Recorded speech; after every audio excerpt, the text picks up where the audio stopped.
ඉතාමත් පෝෂදායක රසම රස තෝසේ. බතල පලා වර්ග කන්න අකමැති අයට මම හොඳ විසඳුමක් ගෙනාවා. බලමු අපි මේ රසම රස ගුණදායක තෝසේ හදන්න මොනවද අවශ්‍ය කරන්නේ කියලා. බතල කන්න අකමැති අයට පලා කන්න අකමැති අයට හොඳම විසඳුමක් තමයි මම අද ගෙනාවේ. බලමු දැන් මේ රසම රස තෝස් එක හදාගන්න මොනවද අවශ්‍ය කරන්නේ කියලා. මම අරගෙන තියෙන අමුද්‍රව්‍ය බලන්නකෝ. එතකොට ඔයාලට කැමති වර්ග ඕනම පලා වර්ගයක් එකතු කරගන්න පුළුවන්. ඔයාලා කැමති විදිහට පලා වර්ග එකතු කරගන්න පුළුවන්. මම මේ හදන රෙසිපියටම මේ දාන අමුද්‍රව්‍ය ප්‍රමාණයටම හරියටම කරොත් රසම රස විදිහට තෝස් එකක් අපිට හදාගන්න පුළුවන්. අපි ගන්න ආහාරවල පෝෂණය ගැන ගොඩක් අපි හිතන්න ඕනේ. දැන් බලමු මොනවද අවශ්‍ය කරන්නේ කියලා. ලුණු ගෙඩියක් අරගෙන තියෙනවා. සුදු ලුණු සම්පූර්ණ ගෙඩියක් ගන්න. බතල අරගෙන තියෙනවා ග්‍රෑම් 300ක්. කැරට් එක ගෙඩියක් අරන් තියෙනවා. මුරුංගා කොළ ටිකක් අරන් තියෙනවා. කරපිංචා කොළ ටිකක් අරන් තියෙනවා. ඒ වගේම පාන් පිටි ග්‍රෑම් 300යි. හාල් පිටි ග්‍රෑම් 150යි. අනිවාර්යයෙන්ම මේ පාන් පිටි හාල් පිටි ගන්නකොට මේ ප්‍රමාණයටම ගන්න. අපි ගත්ත අමුද්‍රව්‍ය ටික දැන් හොඳට හීනියට කපා ගන්න ඕනේ. මේ විදිහට බතල හීනියට පෙති කපා ගන්නත් පුළුවන්. මේ විදිහට හීනියට කපා ගන්නත් පුළුවන්. නමුත් වඩා සුදුසු වෙන්නේ මේ විදිහට හීනියට කපා ගන්න එක තමයි. මොකද අපි බ්‍රෙඩ් කප් එකකින් හොඳ පේස්ට් එකක් අපිට හදා ගන්න ඕන නිසා මේ විදිහට හීනියට කපා ගන්න තරමටම අපිට බ්‍රෙඩ් කරගන්න ලේසි. දැන් මම ගත්ත අමුද්‍රව්‍ය ඔක්කොම ටික හීනියට කපා ගත්තා. මම දැන් කපාගත්තු බතල ටික කැරට් ටික ඔක්කොම බ්‍රෙඩ් කප් එකකට එකතු කරගන්නවා. බතල කැරට් ලුණු සුදු ලුණු මිරිස් කරපිංචා කොළ ටිකයි මුරුංගා කොළ ටිකයි එකතු කරගන්නවා. මේ විදිහට හීනයට ලියාගත්තාම අපිට බ්‍රෙඩ් කරගන්නකොට ගොඩක් ලේසි. ඔයාලා කැමති විදිහකට කරගන්න පුළුවන්. දැන් මම එකතු කරගන්නවා කොළ ටික. ඔයාලට කැමති කොළ වර්ගයක් ගන්න පුළුවන්. ඒ වගේම මම එකතු කරගත්තු පාන් පිටි, හාල් පිටි මේ පේස්ට් මේ කියන්නේ මේ බ්‍රෙඩ් කප් එකටම එකතු කරගන්න ඕනේ. එතකොට තමයි අපිට හොඳට කියන්නේ පේස්ට් එක විදිහට ගන්න පුළුවන් වෙන්නේ. ඒකට අමතරව එකතු කරගන්නවා මම බිත්තර ගෙඩියක්, ආයේ කෑලි මිරිස් ටිකක්, ලුණු ටිකක්, කහ කුඩු ටිකක්. මේ ටික අනිවාර්යයෙන්ම එකතු කරගන්න ඕනේ. ඔයාලගේ කියන්නේ ගොඩක් අය සැර කන්න කැමති, ගොඩක් අය සැර කන්න අකමැති. ඔයාලා කන කියන්නේ සැර ප්‍රමාණය අනුව මිරිස් ප්‍රමාණය එකතු කරගන්න පුළුවන්. ඒ වගේම තමයි වතුර ටිකක් අනිවාර්යයෙන්ම එකතු කරගන්න ඕනේ. සාමාන්‍ය ඔයාලට තේරෙන බ්‍රෙඩ් කප් එකකට කොච්චර මේක කියන්නේ හොඳ පේස්ට් එකක් විදිහට හැදෙන්න කියන්නේ වතුර ප්‍රමාණය කොහොමද ගන්න ඕනේ කියලා. ඒක නිසා ඔයාලා ඒ ප්‍රමාණය බලලා වතුර ටිකක් එකතු කරගන්න. දැන් මම මේ එකතු කරගත්තු අමුද්‍රව්‍ය ටික ඔයාලට මම පැහැදිලි ලෙස පෙන්නනවා කොහොමද අපි මේ පේස්ට් කියන්නේ අපි මේ තෝසේ හදාගන්න මේ පේස්ට් එක හදාගන්න කියලා. දැන් මම කරන්නේ මේ ගත්තු අමුද්‍රව්‍ය ටික හොඳට පේස්ට් එකක් එන විදිහට බ්ලෙන්ඩ් කරගන්නවා.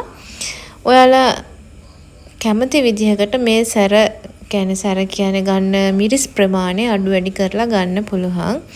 ඒ වගේම තමයි මම බිත්තරයක් එකතු කරගත්තා. ඔයාලා කැමති නම් වැඩිපුර බිත්තර කන්න බිත්තර ගෙඩි දෙකක් වුණත් එකතු කරගන්න පුළුවන්.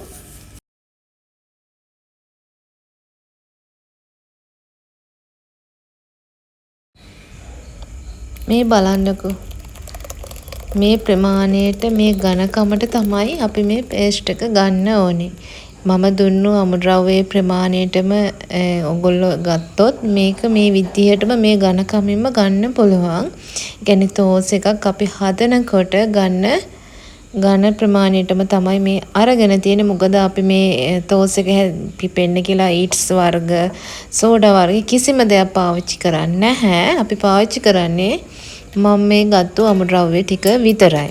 ඒක නිසා අනිවාර්යයෙන්ම ඔයාලට දැන් මම පැහැදිලි ලෙස පෙන්නුවා කොහොමද මේ පේස්ට් එක ගන්න ඕනේ කියලා. දැන් මම හදන්නේ සම්බෝලේ හදාගන්න. මේ සම්බෝලේ හදාගන්නකොටත් ඔයාලට මම පැහැදිලි ලෙස පෙන්නලා තියෙනවා මොනවද අවශ්‍ය කරන්නේ කියලා. මිරිස් වෙලිච්ච මිරිස් අරන් තියෙනවා. ලුණු ගෙඩියක් ගත්තා. එතකොට සුදු ලුණු ගත්තා. ලුණු ටිකක් එකතු කරගත්තා. දෙහි වලින් දෙහි මම මේ ලෙමන් අරන් තියෙන නිසා මෙහෙම දැම්මේ. දෙහි තියෙන නම් ඔයාලා දෙහි අරගෙන ගෙඩියක් විතර මිරික ගන්න. ඒ වගේම තමයි තක්කාලි ගත්තා, ගාගත්තු පොල් ගත්තා. මේ ඔක්කොමත් මම අරගෙන හොඳට පේස්ට් එකක් විදිහට බ්ලෙන්ඩ් කරගන්නවා. ඒ හදාගත්තු සම්බෝලෙත් මම හදාගෙන පැත්තකින් තියාගෙන දැන් මේ බලන්න මම හදාගත්තු තෝසෙ මිශ්‍රණය මේ ප්‍රමාණයට. ඒ කියන්නේ ඔයාලට පේන කියන්නේ ගොඩාක් දිය ගතියට නැහැ. ඒ වගේම ගොඩාක් ඝන ගතියටත් නැහැ කියලා. පැහැදිලි ලෙස මම ඔයාලට පෙන්නනවා. එතකොට ඔයාලට තේරෙනවා අර මික්සර් කියන්නේ බෙන්ඩර් කප් එකට මම කියනවාට වතුර එකතු කරගන්න ටිකක් ප්‍රමාණය අනුව කියලා. එතකොට ඔයාලට තේරෙනවා අපි ගන්න කියන්නේ ඝන ගතියට කොහොමද අපි මේ වතුර ප්‍රමාණය එකතු කරගන්න ඕනේ කියලා. ගොඩාක් ඝන ගතියට ඇවිල්ලා තියෙනවා නම් ඔයාලා වතුර ටිකක් එකතු කරගෙන මෙන්න මේ මං ගත්තු ප්‍රමාණයටම හදාගන්න පුළුවන්. එහෙම අවශ්‍ය කරන්නෙත් නැහැ. ඔයාලා මම එකතු කරගත්ත එක බිත්තරයන් ඔයාලා බිත්තර ගෙඩි දෙකක් හරි තුනක් හරි එකතු කරගන්නවා නම් ඒ ගන්න වතුර ප්‍රමාණය ලොකු ගොඩ ප්‍රමාණයක් එකතු කරගන්න අවශ්‍ය වෙන්නේ නැහැ. කොහොම කියන්නේ අපි බිත්තර එකතු කරගත්තර කියලා නම් ප්‍රශ්නයක් වෙන්නේ නැහැ. නමුත් මම මේ ගත්තු පේස්ට් එකේ ඝන ගතියට අනිවාර්යයෙන්ම ඔයාලා හදාගන්න ඕනේ මේ ප්‍රමාණයටම. දැන් මම කරන්නේ තෝසෙ ටික හදාගන්න එක තමයි. ලස්සන කොළ පාටක් ඇවිල්ලා තියෙනවා. ඒ කොළ පාට ඇවිල්ලා තියෙන්නේ මම ගත්තු කොළ වර්ග වලින් කොළ හොඳට පේස්ට් එකක් විදිහට හදාගත්තු නිසා හරිම ලස්සන පාටක් ඇවිල්ලා තියෙනවා. ඒ වගේම තමයි ඇත්තටම ගොඩක් රසයි. කියන්නේ තෝසේ අපි කඩෙන් කන තෝසෙකටත් වඩා ඇත්තටම ගොඩක් රසයි. ඔයාලත් එකපාරක් හරි හදලා බලන්න. අනිත් එක තමයි අපි කඩෙන් ගන්නවට වඩා ගොඩාක් පිරිසිදුයි. ඒ වගේම තමයි පෝෂ්‍යදායකයි අපි ගෙදරම දෙයක් හදා ගන්නකොට. අපි ගන්න ආහාර ගැන ඇත්තටම අපි ගොඩක් හිතන්න ඕනේ. අපේ පෝෂණය ගැන. අපි කඩෙන් ගන්නවට වඩා අපි ගෙදරින් දෙයක් හදා ගන්න පුළුවන් නම් පෝෂ්‍යදායක විදිහට ඇත්තටම හොඳයි.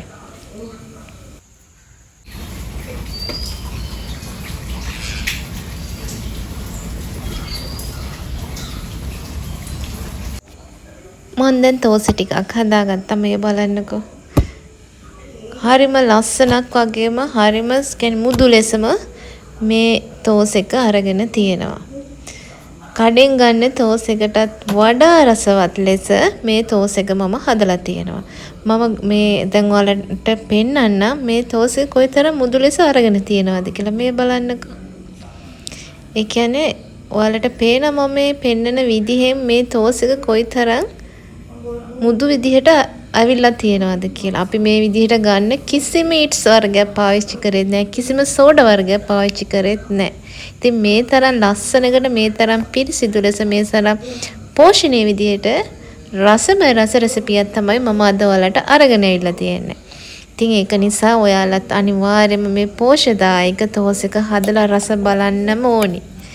දැන් මම හදාගත්තු තෝස් ටිකයි සම්බෝල ටිකයි සම්පූර්ණව හදාගෙන ඉවරයි.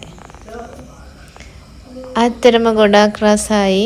නැවතත් කියනවා ඔයාලත් එකපාරක් හරි හදලා කට්ටියම එකතු වෙලා රස බලන්න. කඩේකින් අරගෙන අපි රස බලනවට වඩා පෝෂ්‍යදායක ලෙස අපි හදාගෙන කට්ටියම එක්ක රස බලනකොට හරිම සතුටුයි. ඉතින් ඔයාලත් එකපාරක් හරි මේ පෝෂ්‍යදායක තෝස් එක හදලා රස බලන්න. මම මේ ගත්තු ප්‍රමාණ වලින් මේ ප්‍රමාණයටම තෝස වර්ග මම හැදුවා තෝස 18ක්. ඉතින් ඔයාලත් ගෙදර ඉන්න ප්‍රමාණය අනුව මම මේ දීලා තියෙන අමුද්‍රව්‍ය අඩු වැඩි කරලා හදාගන්න පුළුවන්. හරිම පැහැදිලි ලෙස මම අමුද්‍රව්‍ය ඔයාලට එකතු කරලා තියෙනවා. එතකොට ඒ දේවල් අඩු වැඩි කරලා ඔයාලට හදාගන්න පුළුවන්. මම මේ ගත්ත ප්‍රමාණයෙන් තෝස 18ක් මම හදාගත්තා. 4 දෙනෙකුට ඇති වෙන ප්‍රමාණයට. අපිට ලොකු වෙලාවක් යන්නේ නැහැ මේ තෝස ටික හදාගන්න. ඔයාලා දැක්ක මම මුලින්ම මොකද කරේ කියලා. අමුද්‍රව්‍ය ටික හීනියට කපා ගන්න විතරයි අපිට වෙලාවක් යනවා කියලා තියෙන්නේ.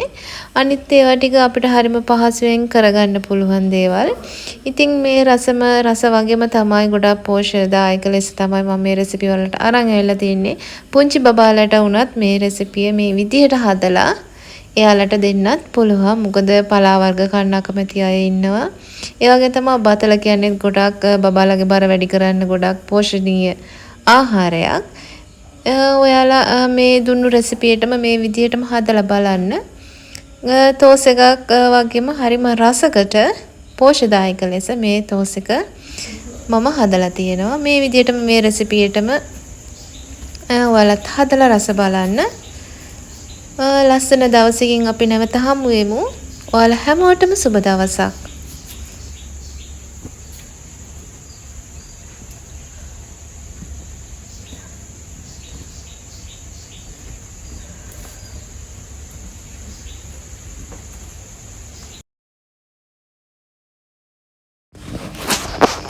මිනිසාට කුසගින්න දැනෙන සේම සත්වයාටත් කුසගින්න දැනෙනවා. අපි පහන් සිතින් දෙන එක බත් හැන්දෙන් පුංචි කුසවල් කීයක් නම් පිරෙනවද? ඒ පුංචි හිත්වලට කොයි තරම් සතුටු ඇද්ද? ඒ කුස පුරවගෙන ඒ හඬ කොයි තරම් සොඳුරුයිද? එයාලගේ සතුට ඒ කටහඬ තුලින් රැව් දෙනවා. කොයිතරම් සතුටකින් ඔවුන් සතුටු වෙනවද? ඒ දකින මගේ හිත තුළට ඇතිවෙන හැඟුම වචනයට පෙරලීමටත් මා අපෝසත් විය. අවුව වගේම වැස්සෙන්ද මිනිසා වගේම සත්‍යයද බොහෝසේ දුක්සේ කාලය ගෙවන්නේය. ලෝභකම නැමැති අන්ධකාරය මැකිලා දානය නැමැති ආලෝකයෙන් මුළු ලෝකයම ආලෝකමත් වේවා.